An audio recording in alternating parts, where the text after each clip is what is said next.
Welcome back, everyone, to another Mast Cell 360 live show. I'm Jamie Fries-Miller, your host and health coach here at Mast Cell 360, and you'll see that I'm joined by lead practitioners Kimberly Quirk and Alex Bingham today. Whether you're joining us live right now or catching the replay later, we're so glad to have you with us. These lives are all about empowering you on your mast cell journey with practical insights, expert guidance, and the support of our amazing community. Please feel free to drop in the comments where you're tuning in from. We really love to see how global this community is.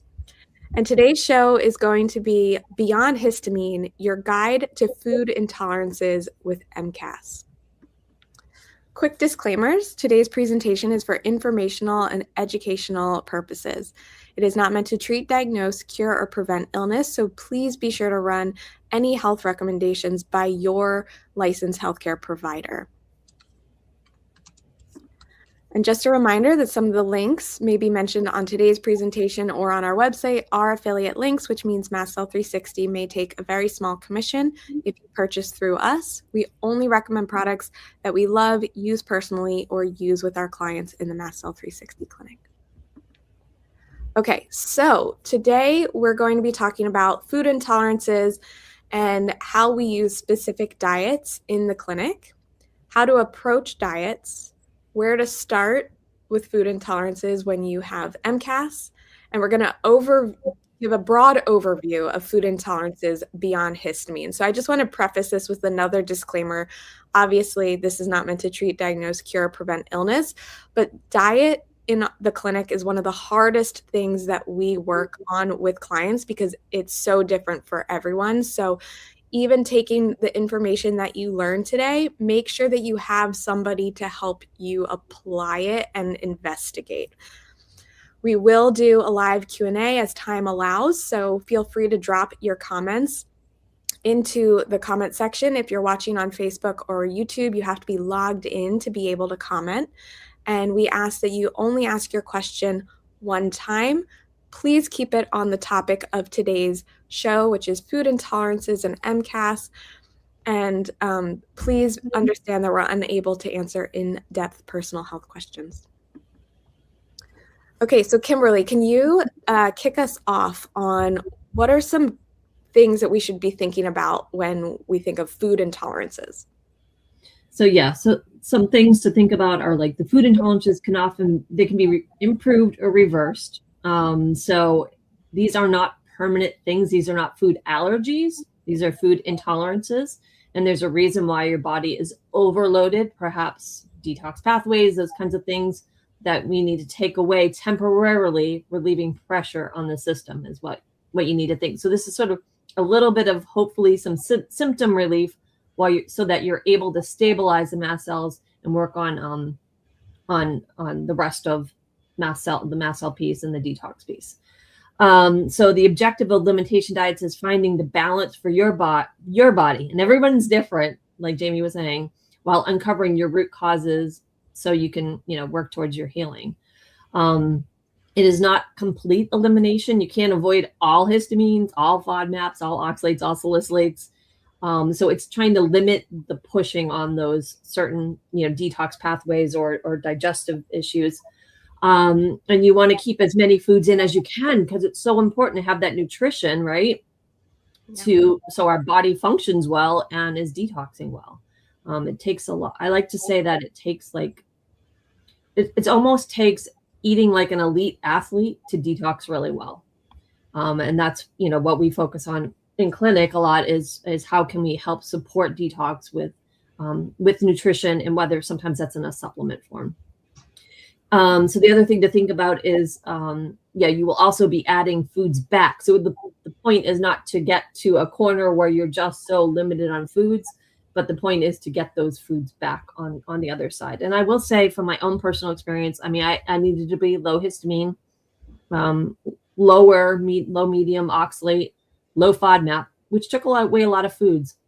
I don't have to worry about any of those three right now. So I want to share that too as a hope that you can get those foods back on the other side. The point isn't to lifelong limit foods because you don't want to do that.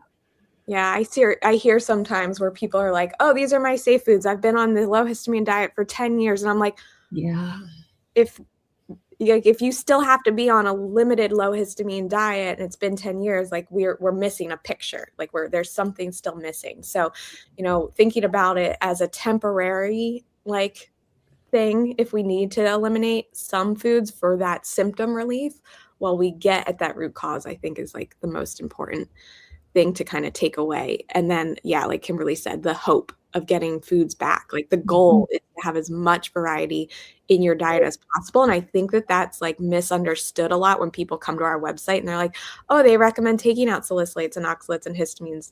It's actually, no, our goal is for you to have as much variety in your diet as possible. But, food intolerances do matter when it comes to MCAS. So, they're common. We see them commonly. People have, inflammation, right? And mast cell degranulation.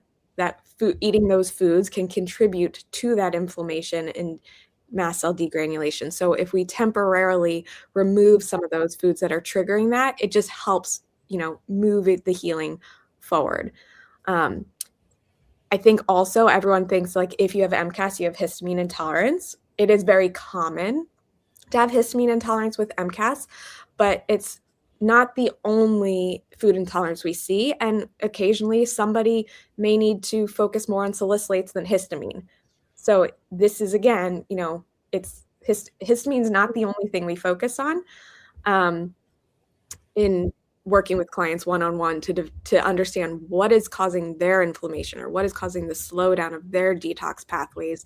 How does food fit into that? So we do see food intolerances very common with mast cell activation syndrome because of the contribution to that inflammation and MCAS degranulation. You have anything to add there, Kimberly?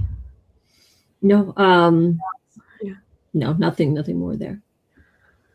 Okay, so in clinic, we typically start, if somebody comes in brand new, trying to figure out what to do, our general recommendation is to try a low histamine diet for 4 to 6 weeks to see if we can get some of that symptom relief.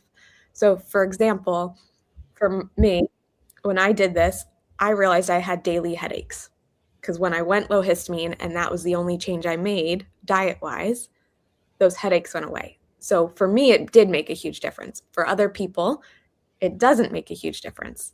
So you start with the low histamine diet if you haven't tried that before. If you see improvement, great, keep going, right? So you get some symptom relief. Now maybe you're able to onboard some supplements or address the root cause. Histamine foods were contributing to the increase in your histamine bucket, but it might not be the root cause. We often don't see food intolerances as the root cause, so we have to keep going. If you have no improvement, this is when we need to look even closer at, is the environment contributing a lot? Do you have enough supports on board to kind of calm the nervous system down? Are you able to tolerate antihistamines or mast cell supportive supplements to, again, lower the symptoms so that we can continue to make progress? Or do you have other food intolerances beyond histamine? So we're going to revisit this at the end once we introduce some more of the pieces to this puzzle. So Kimberly, why do we start with histamine? I alluded a little bit to it, but yeah, so it's the most common intolerance with mast cell activation, for sure. And our mast cells release histamine. It's not the only mediator, but it is the common one, or the one we symptomatically usually feel with the inflammation, the redness, the flushing, those kinds of things.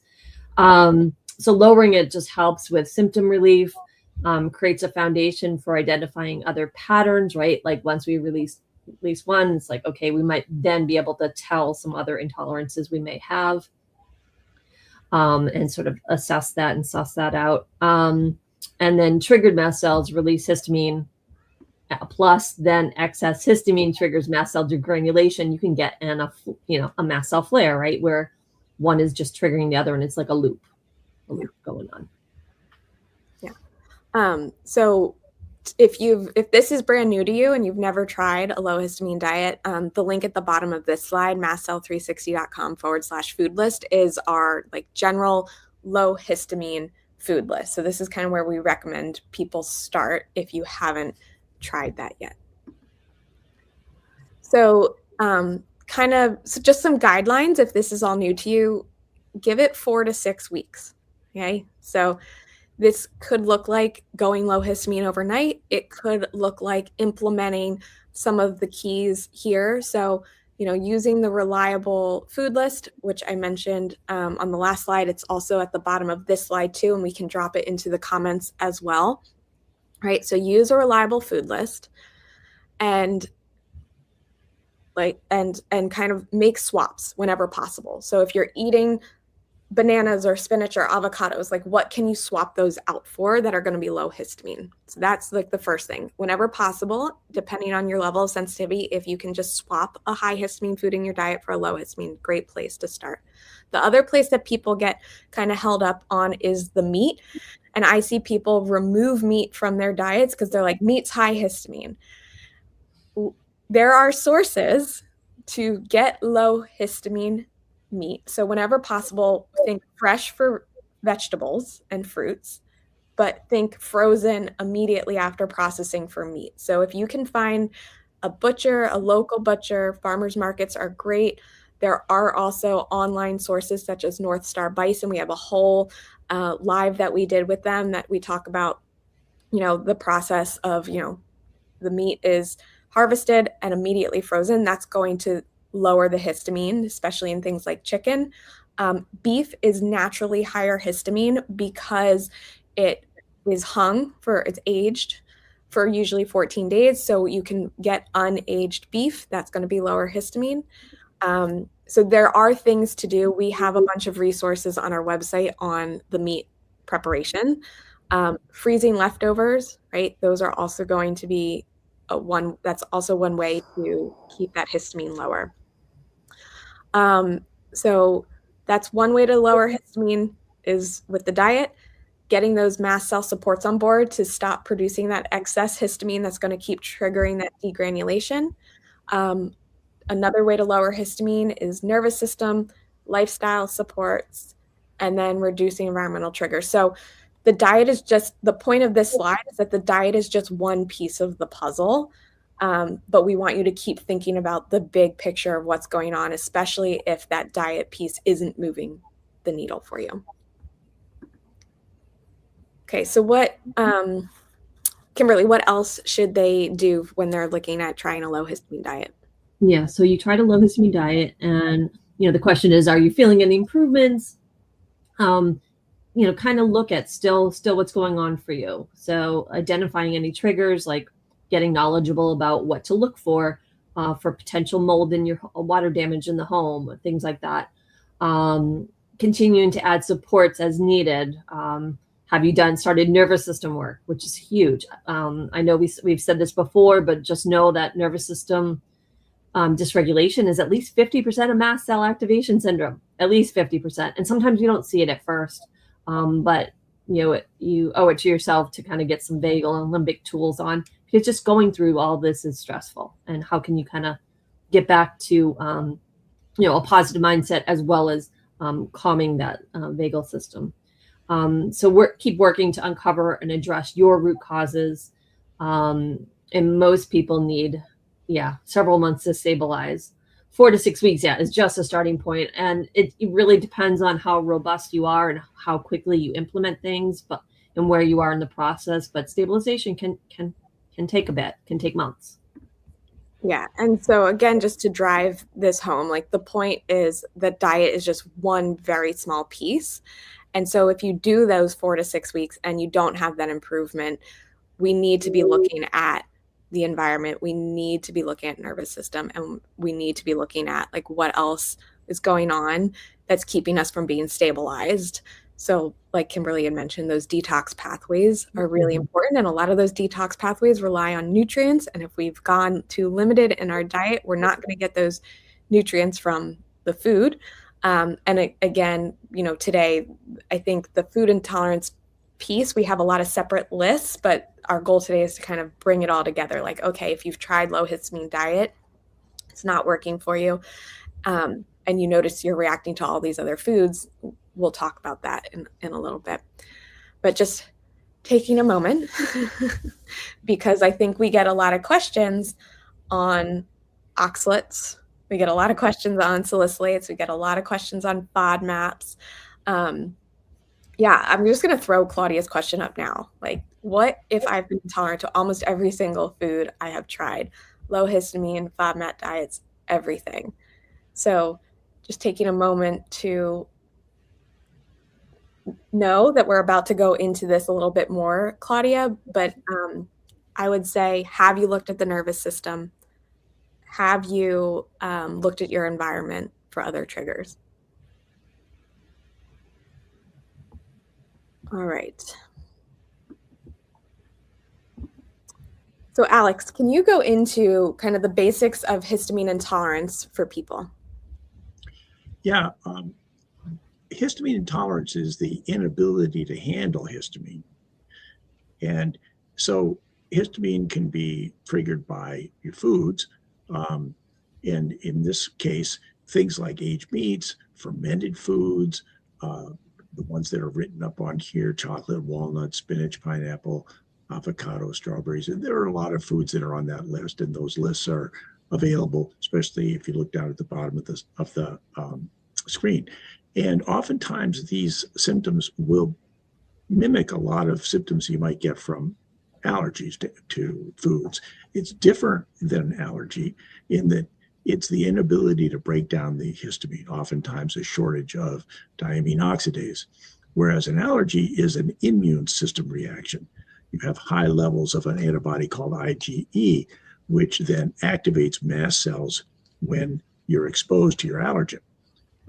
Common symptoms for histamine intolerance, huge overlap with mast cell activation, but headaches, congestion, hives, itching, flushing, rashes, burning skin, burning mouth, mouth sores, a lot of GI issues, diarrhea, constipation, abdominal pain, fatigue, brain fog, anxiety. There are a lot of symptoms. And the ways that we try to support those are very similar to a lot of the things that we do with mast cell activation.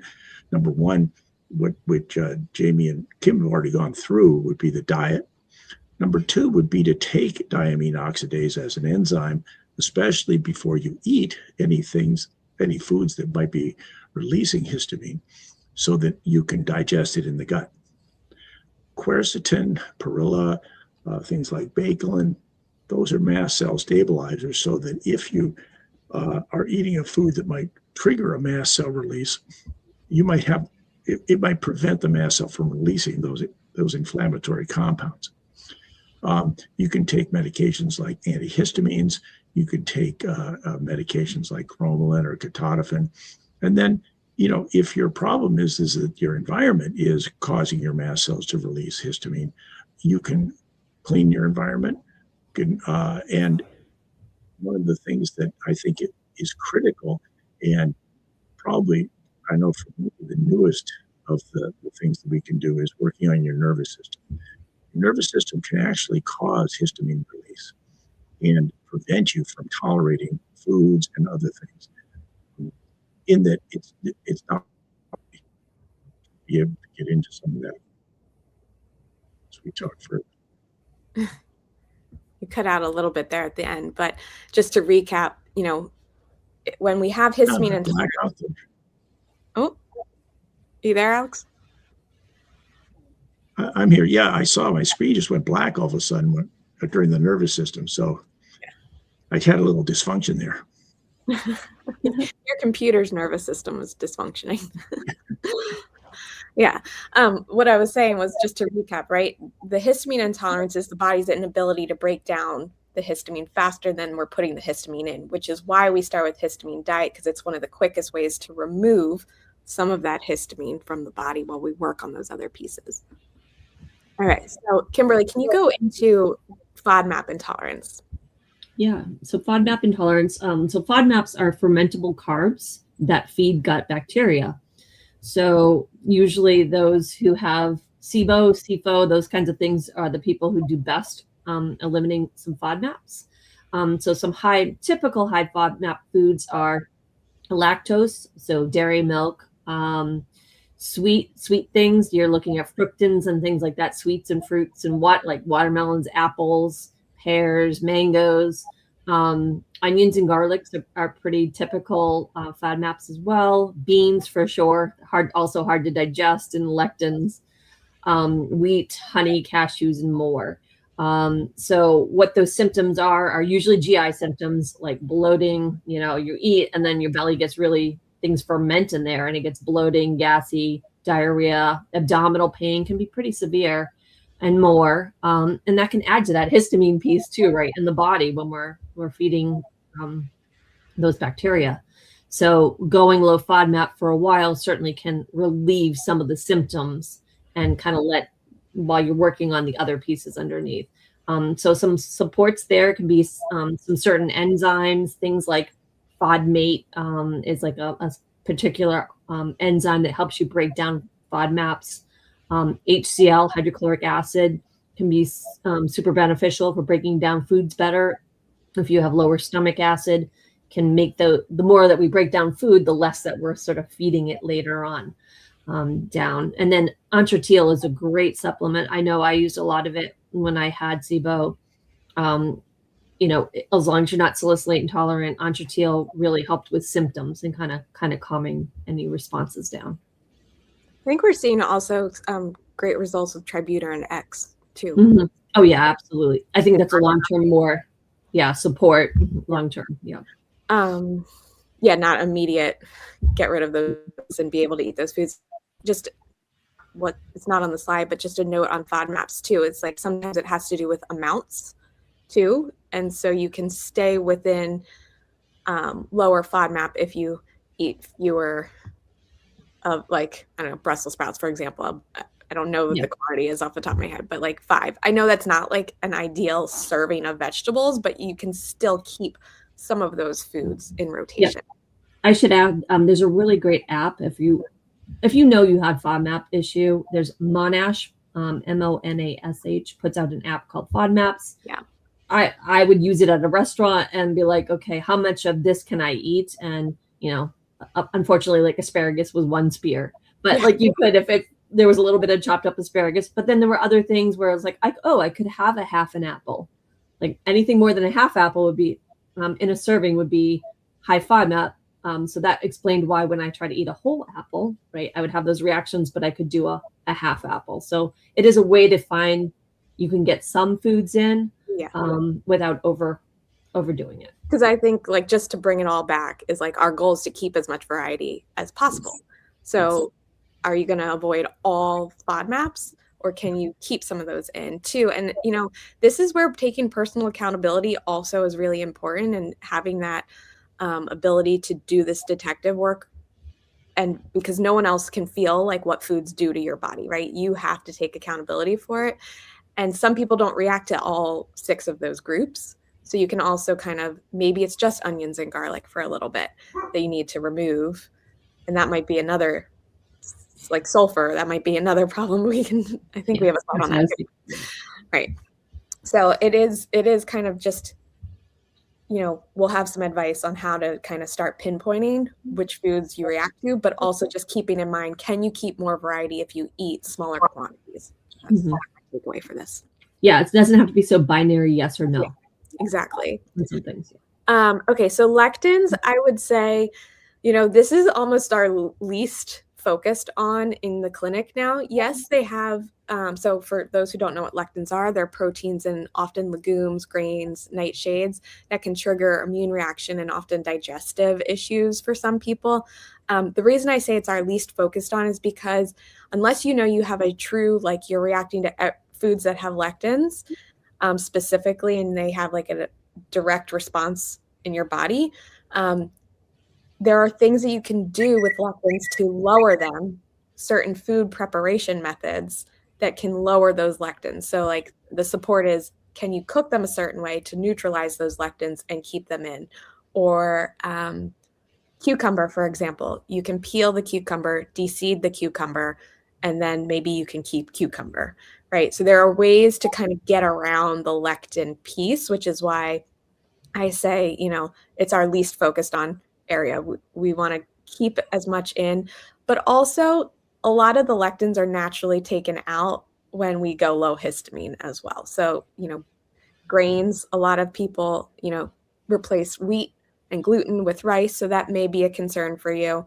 Or if you have oxalate sensitivity, you may have taken quinoa out already. So this one kind of just, it's there. Here's a slide for you to know about it. It's found in foods like beans, grains, quinoa, tomatoes. You'd probably take those out with low histamine. Things like peppers and squash. Symptoms, again, a lot of GI. I'm in a meeting. I'm on TV. I'm on the screen. And yeah, so GI issues, rashes, eczema, it can show up for different people in different ways. So again, this is where you need to kind of do that investigative work. How are these foods working for you or showing up for you? And again, there is support because how you cook them can help neutralize those lectins. You can learn more about lectins on our lectin blog post, which obviously at the bottom of the screen, mastcell360.com/lectins. All right, Kimberly, can you go into oxalates? Because I think a lot of people are going to be curious about this one. Yeah, so oxalate intolerance is something we do commonly find because it kind of goes hand in hand also with mold exposure. So oxalates are plant-derived compounds. They bind with minerals. Its favorite minerals to bind with are calcium and magnesium. And they can create, not in everybody, but they can create kidney stones in the body, right, when they bind. So they can create kidney stones. They can create gallbladder stones in some people. They can also be produced internally, endogenously, if we are colonized by mold. So oxalate intolerance isn't forever. The goal, at least in clinic, is to get to the other side of a mold detox and should really improve the breakdown of oxalates in the body. But the oxalates also use up a lot of resources and clog our detox pathways and can create some bottlenecks. So it's very important. The one thing I really need to say is you don't want to be like suddenly, oh, no oxalates, and go cold turkey on oxalates in your diet, because what can happen then is the body can then just dump what we call oxalate dumping. Can be, be like, oh, look, we have the bandwidth now to dump all these oxalates. And you don't want to do that, because detoxing oxalates is a bit painful. When oxalates create these oxalate crystals in the body, they're very sharp, kind of like glass. And so a lot of people, some common symptoms are like joint pain, urinary pain. Okay, great. Yeah. So joint muscle pain, sandy stool, gritty eyes. Some people detox some oxalates around their eyes. It's like sand, like excess sand in the eye. Kidney stones is common. Frequent and burning urination. Osteoporosis and osteopenia is common because it's binding all your calcium. So some high oxalate foods to be aware of are almonds, spinach, beets, sweet potatoes. Common one I see. Almonds is a common one I see where people like, oh, I'm going to go dairy free. Mm-hmm. And so then they switch to almond milk and almond flour and like, you know what I mean? So so you're taking away the calcium piece and you're adding all those high oxalate foods. Chocolate's a common one. Chia seeds, if we've overdone chia. Quinoa is pretty high, and amounts matter. So, half cup of cooked carrots would be medium oxalate, but if you went to a cup, it would be high. So very much it's about amounts. And then how do we support that? Obviously, slowly reducing oxalate food intake and adding in, making sure we have good enough minerals to help bind it and get those out. And then, of course, the mold detox piece. Yeah, and I often see a lot of people react when we add those minerals in. And I tell people it's kind of like, well, those minerals, like they're electrolytes, especially the sodium and potassium, if we're reacting to that. I think it's like the body's way of turning back on. And it's like the symptom is like, whoa, like it's a shock to the body that all of a sudden it has the resource that it needs. So sometimes I think like that's usually a sign that your body needs those minerals, but we have to do it and onboard it in an MCAS friendly way. Yeah. And then the other intolerance that we see that goes not hand in hand with oxalates all the time, because you can have an oxalate intolerance and not salicylate intolerance. But what we've found clinically is often if there's a salicylate piece, there's also an underlying oxalate piece.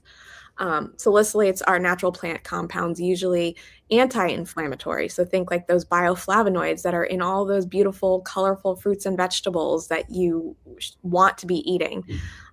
They can also be found in body care products too. So people who are using lotions and stuff and maybe having hives that aren't going away topically, right? So in addition to looking at, can you reduce your salicylate intake in food, you may also want to look at your body care products. So we have a blog post, I think, on salicylates, and there were some mentions in there on some swaps for body care products. But if you're reacting to things like blueberries, mint, like mint toothpaste, you can't use mint toothpaste at all. You can't cook with herbs or spices, coconut products, most coffee, things like broccoli is higher salicylate. Another one is if you've had reactions to aspirin in the past. So we don't recommend going and taking aspirin to see if you react. But if you have reacted to aspirin in the past, it could be a salicylate intolerance. Common symptoms are ringing ears, mouth and throat swelling, insomnia, headaches, anxiety, and more. Obviously, those symptoms can also all be from other things. So really this one is what we're looking for pattern-wise is like those, if you're eating blueberries and you react, or you're eating, or you can't take any of the mast cell supportive supplements, that's another good tell. Like you've tried quercetin, you've tried Perilla, you've reacted poorly to those. So any of the herbal type supplements, I've had clients come in basically saying like, oh, I was doing this herbal protocol for Lyme and it made me worse, right? So just thinking about patterns of protocols in the past that you've tried, maybe they haven't worked because they're high herbal. That could be a clue on the salicylate piece. So support-wise, temporary reduction in salicylate foods to lower the salicylate amount in your body. That will take some of that bottleneck pressure off those detox pathways that are affected. Looking at the environmental piece. So often when the mold or mycotoxin piece is removed, or we get the oxalate piece a little bit more handled, those detox pathways have more availability to process the salicylates, that intolerance can go away. So again, the goal is to not reduce these foods in your diet forever. The goal is to get at the root cause so that we can see improvement in our tolerance of these foods again. Because like Alex said, these are not true allergies to foods, they're intolerances to food. So you can learn more about salicylates at mastcell360.com/salicylates, and we can drop that one in the comments as well. Okay, so Kimberly, why might somebody see sulfur intolerance? So sulfur intolerance is common. So sulfur is one of the most abundant minerals in our body, but we use sulfur as one of our detox pathways, right? So the sulfation pathway.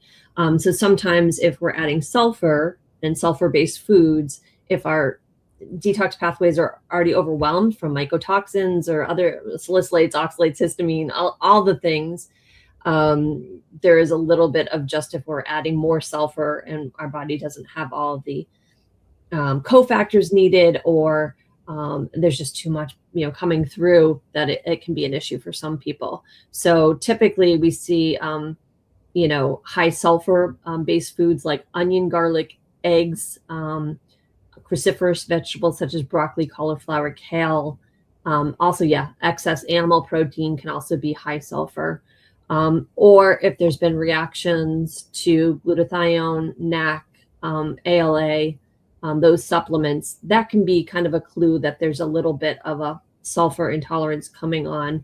And just to watch, it doesn't mean you need to immediately take out all those foods, but like maybe you can't eat 3 eggs, but maybe you're okay with 1 egg, and kind of paying attention to that. So what are some of the symptoms? Can be gas and bloating, can be loose stools, can be brain fog, sudden fatigue, post-meal crashes, racing heart and palpitations and things like that. And then, supporting the sulfation pathway, lowering sulfur foods, And yeah, mold detox is huge to try to get on the other side of that.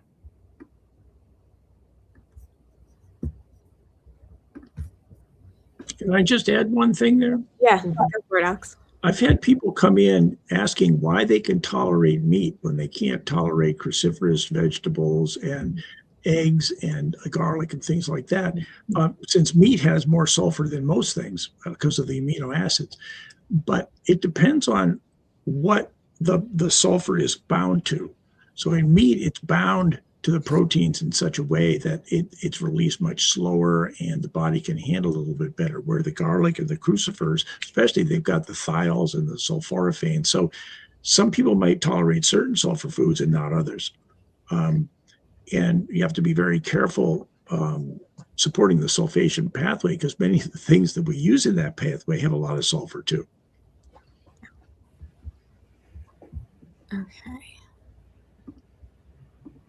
Okay, so what are some tips for sorting out these intolerances? So like I said, like you have to take the accountability to be able to do that detective work for your own body. Keeping a food journal is a great way to kind of figure out intolerances. You don't have to make this complicated. You can keep it super, super simple. Just jot down what you eat each day, and then if there's changes in symptoms. So we call this like a changes journal. You could just do a food journal, but a changes journal looks like, the date, what you ate maybe, and then reactions. And this could be immediate reactions or it could be up to 3 days, especially with food. Everyone's symptoms are different. I have celiac disease and if I get gluten now, it doesn't show up as cramping or anything. It shows up as fatigue a day and a half later. Like I know exactly the trigger and the reaction, but that's taken me years to understand. And having like those foods out of my diet so that when I obviously don't eat gluten on purpose, but if it happens and then I get that reaction, I then can go back and think, oh, where did I eat? What did I eat? Because usually it happens if I eat out. And that's just a risk that, people with MCAS take and someone with celiac disease who wants to still enjoy life. But I have all the tools in the toolbox now. Extra rest. I have my flare plan. I up my mast cell support, right? Up nervous system. I always take digestive enzymes when I'm eating out. I always take extra DIO when I'm eating out, right? But the point is, if you have that journal, you can start and look back because I can tell you, like, I don't actually remember what I ate for lunch yesterday, but if I had written it down, I would be able to look that up because so many of us have brain fog too. So don't rely on your memory. If you are new to this and you're trying to sort out what foods you react to, what categories those might be, then simple journal, the date, what you ate, and then just start paying attention to symptoms.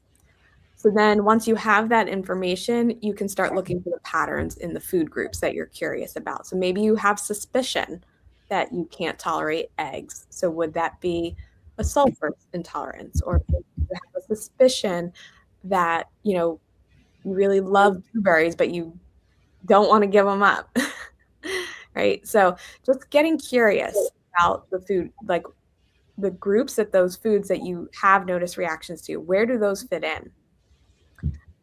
And then if you're still unsure, lowering one category at a time for a few weeks. So like we mentioned, starting with the histamine, if that doesn't really move the needle for you, is there another food group or is it environment or is it nervous system, right? So there's some things that you can do, but thinking about food intolerances only, do one category at a time. Don't go cold turkey on oxalates, okay? Just making sure that that's known, go very, very slow. I will say there is a group called Trying Low Oxalates on Facebook.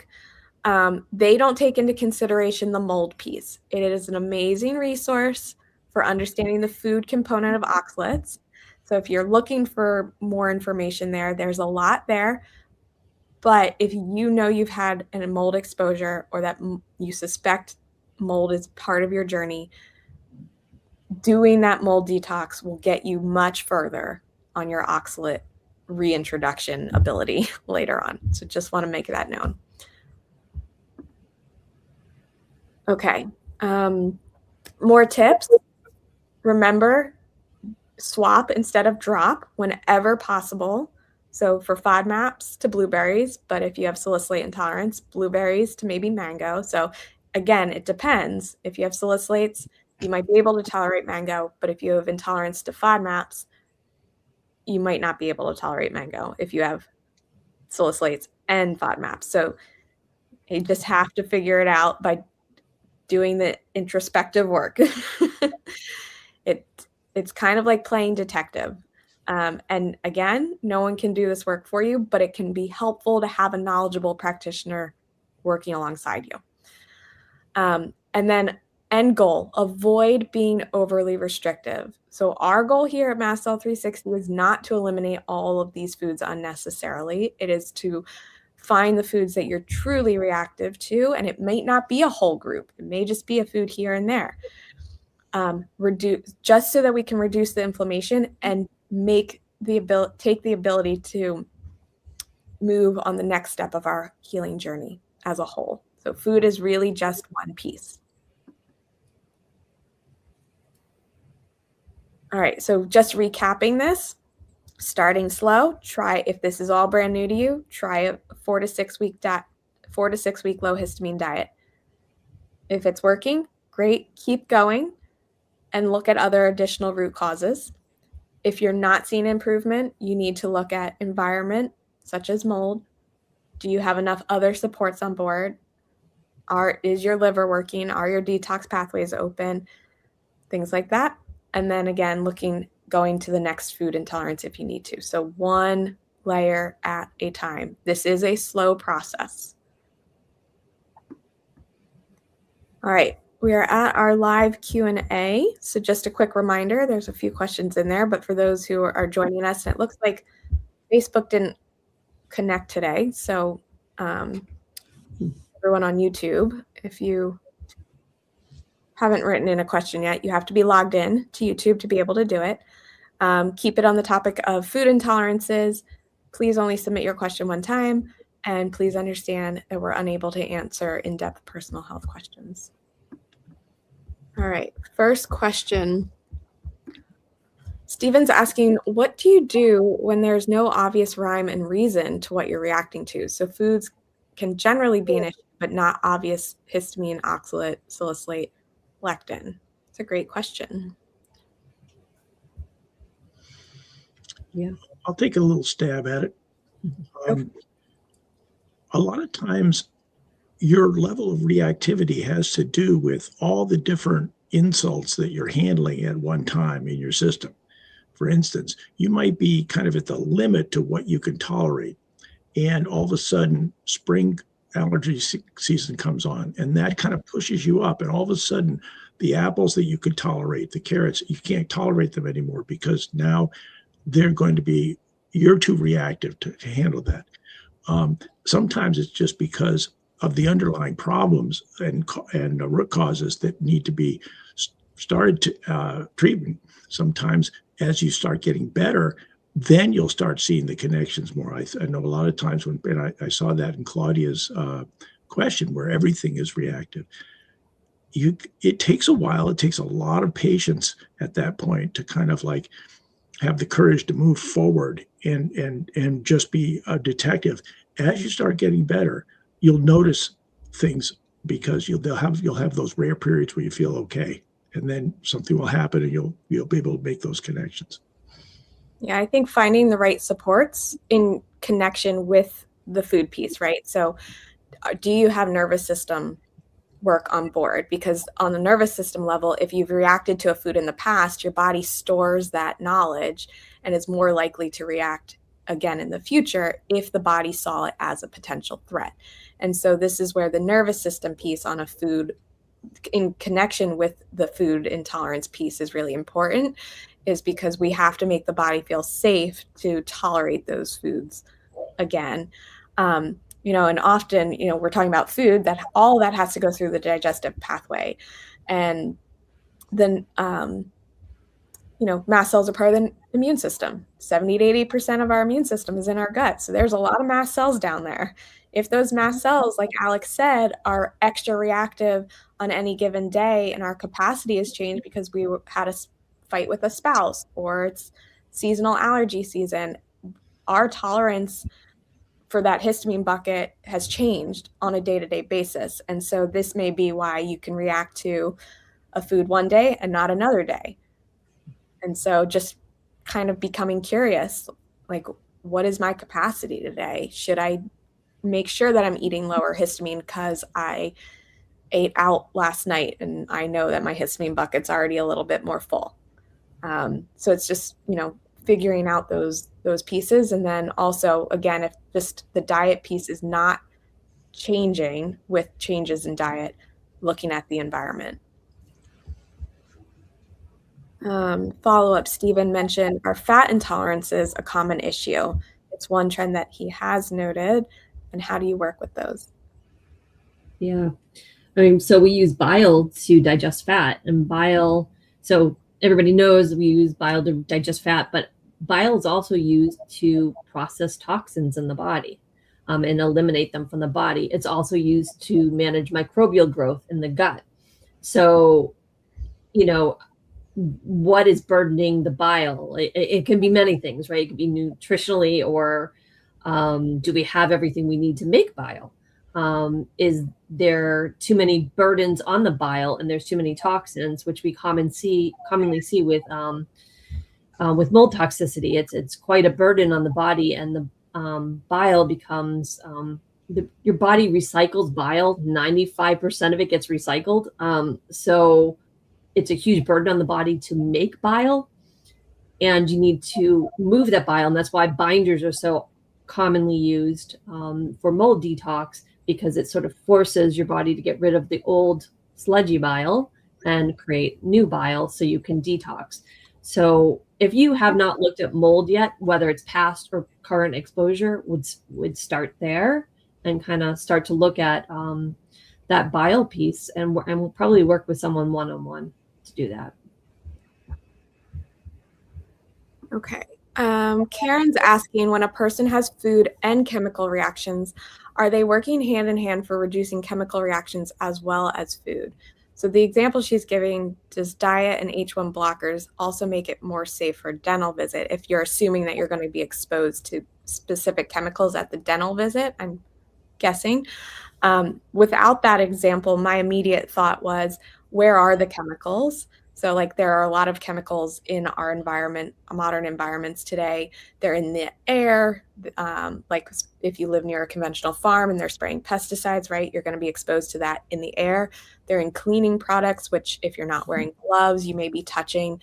They're in personal care products, phthalates and stuff. So are you putting those chemicals immediately on your body? We absorb all those toxins in different ways. Our general rule is like air, water, food, because you're breathing 20,000 times a day. So if those chemicals are in your air, you want to avoid that exposure. But yes, oftentimes this is a layered approach of doing diet and avoiding exposure to chemicals as much as possible at the same time, but also going at your body's tolerance and your ability to swap things out. Alex or Kim, do you want to talk to her example of diet and H1 blockers? Yeah, I was thinking that, first of all, hi, Karen. It's nice to see you. I was thinking that what you're going to do with the diet is to basically lower the histamine. But if you're reacting because the chemicals are causing mast cell reactions that are releasing other things like an H1 blocker could be helpful, but things like your mast cell stabilizer are going to be even more helpful. And so you might have, and those things are going to help. It's the chemical is causing the mast cell to release the inflammatory compounds. It could be leukotrienes or prostaglandins, tryptase, whatever they are. And anything you can do to lower the likelihood of that when you're around chemicals is going to help you. The diet can only help that further. So it's all together. You have to look at how you're going to lower your whole rain barrel. Yeah. And then when you go to the dentist, you can tell them. I mean, there may be things that they're doing that they don't have to do. Okay, if they've got room fresheners, if they've got, certain things that they're using in their products that you might be reactive to, that they might be able to avoid, that can always be helpful. We had a call with the New Calm team the other day, and one of them was a dentist. Somebody who works for New Calm now was a dentist prior to working for New Calm, and she actually put New Calm on her patients before working on them. So just thinking too about other things you can do prior to visits is like upping nervous system work, like Alex said, upping those mast cell supports. I up my mast cell supports when I go get my hair done because I don't color it or anything. I avoid excess chemicals, on my body or near my body, but being in a hair salon is going to expose me to things that I'm not normally exposed to. So I always take some extra mast cell supports before getting a haircut, right? It's just all about empowering yourself to use the tools that you have to minimize, if you're going to react, just minimize that reaction if you can. Okay. Jody's asking, how are food intolerances related to chronic Epstein-Barr virus? She's been told that she needs to retest food intolerances every year. So we have a past live that maybe we can find the link for. You can explore our archives of videos on food intolerance testing. We talked about that like maybe a month or two ago, I think. Might have even been a little longer because it all blends together time-wise. And why we don't actually do food intolerance testing at Mast Cell 360, because we've found it can limit diet unnecessarily. And then just on the Epstein-Barr piece, we often see a lot of chronic viral loads that the body's unable to address when there's a mold component. And so if you have chronic Epstein-Barr symptoms, have you looked at mold would be one question for you. Alex or Kim, do you have anything to add on that? I would add my experience there. I mean, I came into clinic with chronic Epstein-Barr, chronic Lyme, chronic SIBO, chronic, lots of chronic infections. So if you're not clearing things, that tells us there's something going on with your terrain. So what is that cause? Because it sounds like, where they keep saying retest the food intolerances, more work on what is at the root of it that's causing those imbalances that your immune system can't clear that infection because it should be able to.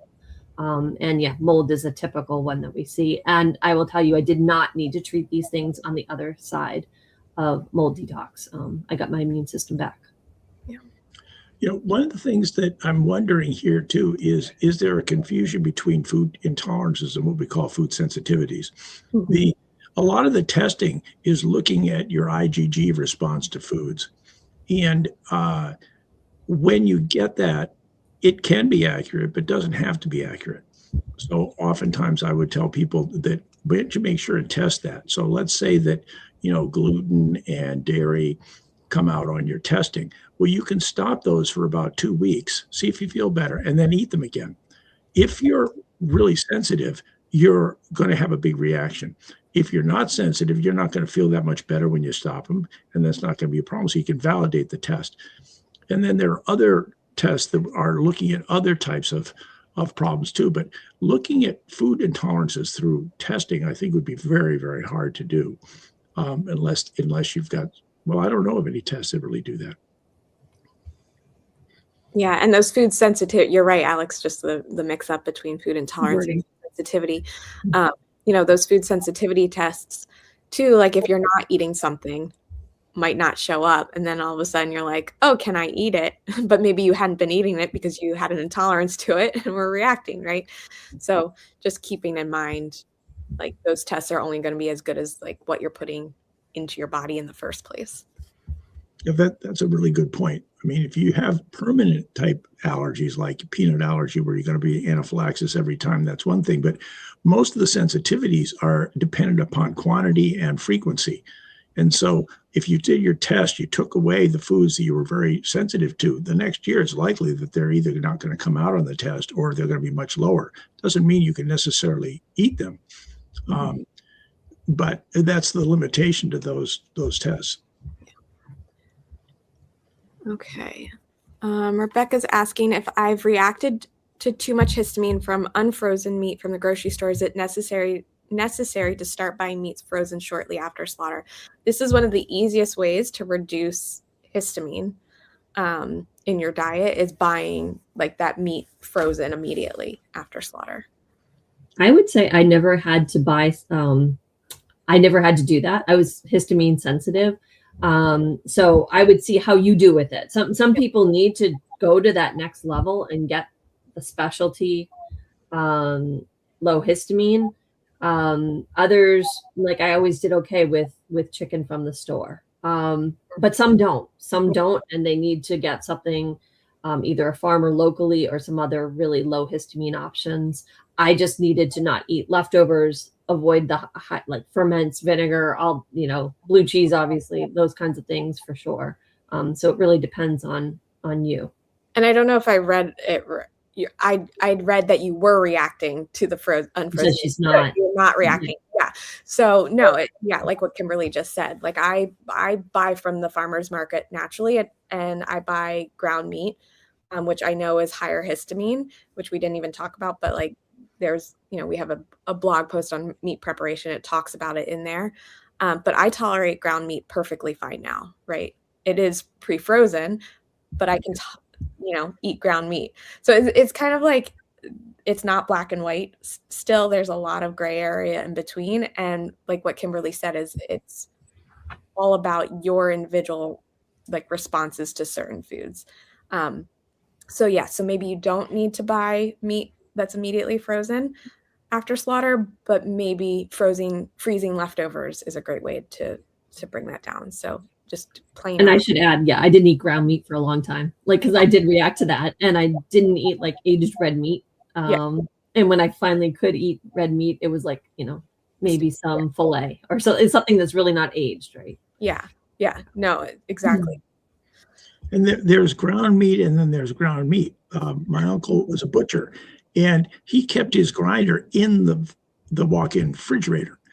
Basically, he was saying, if you've got your grinder out in the room air temperature, you're going to be introducing germs and all kinds of things. So if you have frozen meat, if you grind it, freeze it, never even let it get warm, you're probably in better shape. Yeah.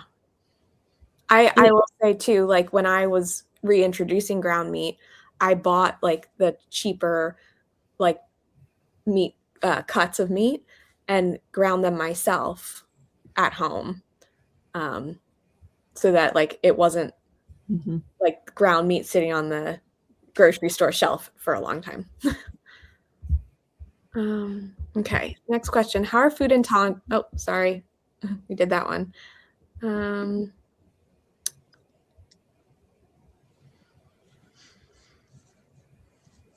I just want to throw that up for you guys. The one session that I've had so far with MC360 has been tremendously helpful in identifying factors to adjust. So I don't know who that is, Spectrum of Change, but we're glad that you got some help there. All right, question, ox bile, question mark. Yes, that is one of the tools that we use on the fat digestion piece. Okay, what are thoughts on molybdenum supplementation for sulfur processing and detoxification and supporting liver detox? So if you're low on molybdenum, you need that for it, but that's not the only thing. There's there's B vitamins, there's heme iron, you need omega-3s, you need, there's many factors that can be, but if you know you're low on molybdenum, it makes sense to add that in. It's a micronutrient. And you might have to add it very slowly. Typically, your supplements are going to come generally the lowest with like 250 micrograms or so, but you can get liquids that are like 25 micrograms per drop and start at a level like that. If you open pathways too fast, sometimes you get into trouble also. Yeah. And our last question, I don't know the answer to this. I'm wondering if it's the oil. I would say oil, because in poached eggs, you're not going to use any oil, but in fried eggs, you probably need some kind of fat or oil. So I'm wondering if it's a sensitivity to the oil or the fats. That's my guess. Yeah. It depends on how high heat you went, right, too, because it could be, that piece too. Right. There'd be oils that could tolerate that high heat more than others. And also, some of the oils are rancid. They're not what they say. A consumer lab is a place that will do a lot of testing. And when they tested olive oil, it was amazing. There were only a few brands that really had just, really organic, cold pressed olive oil. Sometimes the other oils were added, or there was contamination, there was rancidity. You have to be careful. Yeah. Go watch last week's live, right? Yeah, we did on olive oil. Alex, yeah, we did a whole live last week on olive oil. Okay, so for those who are kind of like, wow, this is insane, I don't even know where to begin, even though, we gave you some guidance, feel free to go watch the replay. This will be up after we end live, so you can watch it again and again if you need support on kind of figuring out where to start. Just to recap, low histamine diet, we have an amazing resource on our website for it. But if you want that one-on-one support to really dive deeper, because food has been a very big piece of your journey, you can work with our clinic in two ways. We have our foundational tier, which is working with either myself or Cam, who I want to give a shout out on the back end for putting our slides together today for us. And that would be a strategy session. This is about a 50-60 minute one-time call where we kind of go over your health history, your case, exactly where you are, and give you those next immediate steps, which could be, looking at mold if you haven't. It could be focusing on this diet piece. It could be giving you some ideas on the nervous system. Really, it's going to be highly individualized for you. This is a one-on-one individualized support session. Our long-term advanced tier, where you get health coaching as well as lead practitioner support, would be our advanced program. And then we have our new stabilization program as well, which is a 4 to 6 month kind of package deal, which includes some testing. So you can learn all about our offers at mastcell360.com/clinic if you wanted to learn more. And just a quick reminder that we are over on Substack. So if you haven't followed us over there yet, you can learn more about that at mastcell360.com. mastcell360.substack.com. We have a free option as well as a paid option, which helps support our free resources, such as these weekly lives. It's a very small monthly amount. You also get something like additional practitioner tips and each week, as well as when we do our monthly Q&As with our clinic team, you get to submit your questions ahead of time. So if you can't attend live, your question gets submitted and we make sure to answer that in the beginning of the live Q&A. So that is a bonus of being part of our paid tier. All right, Alex and Kimberly, do you have any parting words for people on navigating the food piece, the food intolerance piece? I want to address she followed up with, she said she tried just Teflon only and a still reaction. My guess then is the pan, because Teflon is highly toxic chemical. So may want to look at a different kind of pan, like a stainless steel or something like that. It might not be the fat that if you're doing Teflon only, I'm thinking it's a reaction to the, what's in the pan. So I would switch out your pans to something a little bit more low tox. And then what I would add to people is just don't keep taking out foods. The saddest thing is when I see a lot of people get down to so few foods, and it's hard to get them back if you're really dysregulated and mast cells are kind of going crazy. So work with someone sooner than later and know that it's not always food that you're reacting to. Sometimes we keep thinking it's the food and taking out. And if we haven't looked environmentally or at our nervous system, those are some big ones to make sure you look at. Yeah. I think that's a great point, Kimberly. And I'm going to throw this one up there. Because how are you supposed to know what foods cause a reaction if it can take up to 3 days? This is absolutely where I have gotten myself, where it's so frustrating, especially if you're a delayed reaction person. And you can get really restrictive. This is where it was kind of like you do the test. So like Alex said, maybe you have a suspicion. can you remove a food that you have a suspicion from for, for maybe 2 weeks? And then when you add it back in, do you feel better? So it might not be a whole food group, but if you have, I tell people, I'm like, you have a lot of innate wisdom. I suspected eggs for so long, but I love the taste of eggs. And so I didn't give them up for the longest time. I had a food sensitivity panel done. It showed eggs. It was the confirmation I needed to remove eggs from my diet. And the fatigue that I suspected that was in connection with the eggs went away when I took them away. So I would say more than just like keep the journal and keep an idea of your symptoms, but then also kind of reflect on, do you have any suspicion about particular foods?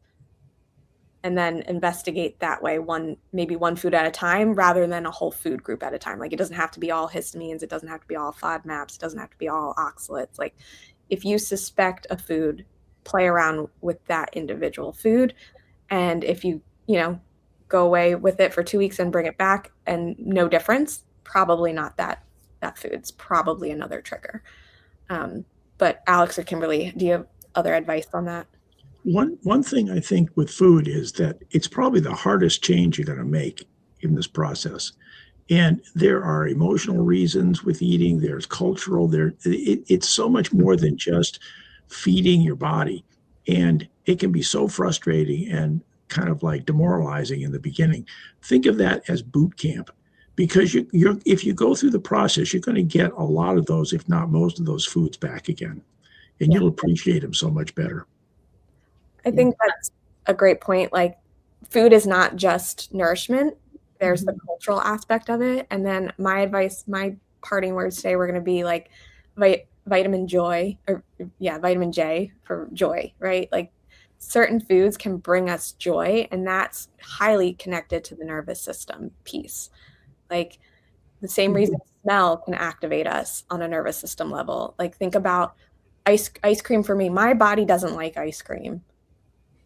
Dairy, right? I have some sensitivities, right? Most people in this community do and can relate to that.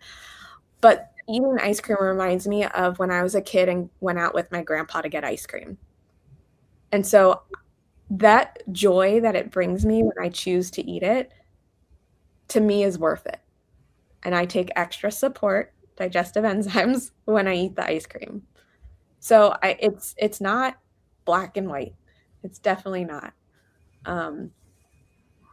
It's really about learning your body.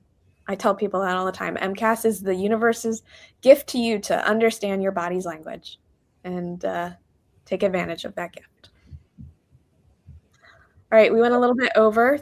Alex and Kim, thank you so much for your time today, and we will be back next week.